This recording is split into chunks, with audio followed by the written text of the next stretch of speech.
आला उमर अब्दुल्ला पर कसरत से नई दिल्ली का दौरा करने पर तनकीद की, लेकिन जमीनी सतह पर उन्होंने कहा कि उमर अब्दुल्ला तो कसरत से दौरा कर रहे हैं, लेकिन जमीनी सतह पर हासिल कुछ नहीं हो रहा है। पार्टी के जनरल सेक्रेटरी और साबिक एमएलसी विजय बकाया ने कहा कि ऐसा लगता है कि उमर अब्दुल्ला को बीजेपी क़यादत से अच्छा रिस्पांस नहीं मिल रहा है। उन्होंने कहा कि एनसी सिर्फ इलेक्शन के दौरान लोगों को गुमराह कर रही थी।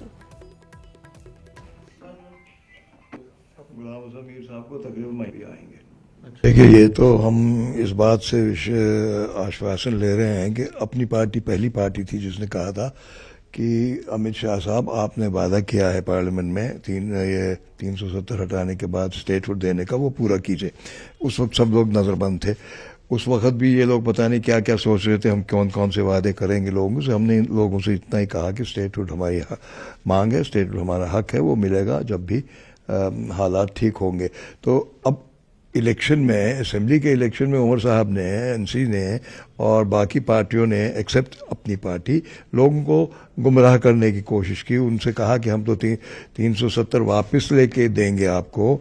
ये भी कहा कि हमको तो स्टेटहुड चाहिए और स्टेटहुड लाएंगे। और हम बड़े खुश हुए कि ये तो अब हमारी ही बात कर रहे हैं जो हम पहले कर रहे थे। तो अब ये बार बार अमित शाह साहब के पास जाने के ऐसे ये लगता है कि अब ये बड़े परेशान से हो रहे हैं कि इन्होंने गलत वादे किए हैं और टाइम फ्रेम भी दिया है कि हम तो बिल्कुल जल्द स्टेटहुड वापस ले आएंगे। तो अब ये परेशान है। और इन्होंने इन 5-6 साल में जब से इलेक्शन हुआ है कोई भी वादा पूरा नहीं किया।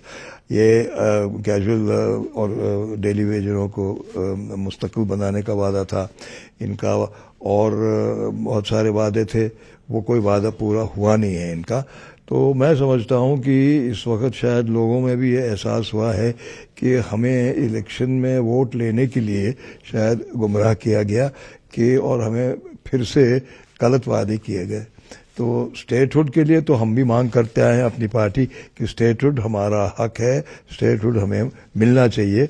और हालात ऐसे हैं कि स्टेटहुड अगर मिल जाए तो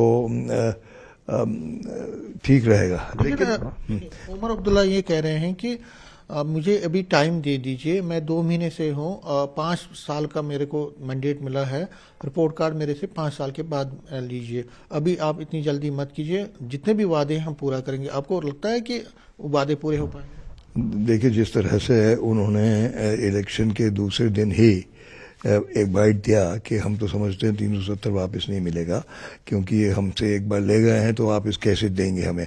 तो उससे लगा कि इन्होंने झूठे वादे ही किए थे। उन्होंने तो ये भी कहा था कि 100 साल तक हम लड़ेंगे 370 वापस देने के लिए, लेकिन दूसरे दिन उन्होंने कहा कि हम 370 नहीं देंगे, नहीं मिलेगा हमें।